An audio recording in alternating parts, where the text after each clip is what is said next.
Pour Meta, c'est un procès qui pourrait s'avérer existentiel.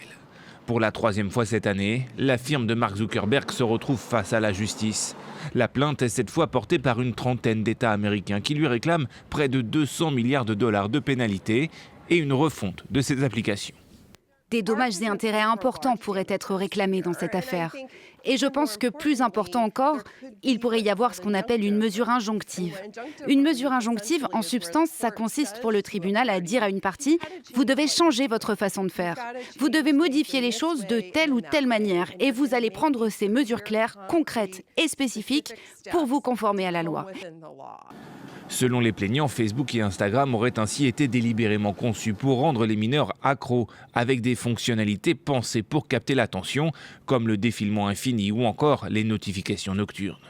En mars, Meta et YouTube avaient déjà été condamnés à verser 6 millions de dollars à une jeune femme devenue dépendante.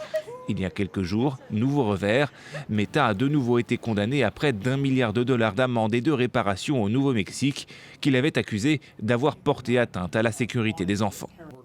Ils n'ont pas fait preuve d'honnêteté envers les parents, les responsables politiques et les familles, non seulement dans cet État, mais partout dans le monde. Ils doivent donc aujourd'hui payer le prix de leurs décisions, celui de privilégier les profits au détriment de la sécurité des enfants. De son côté, Meta réfute fermement ces accusations. Le groupe entend faire valoir que la santé mentale des adolescents est un phénomène complexe qui ne saurait être imputé à quelques applications. Le procès doit durer 6 semaines.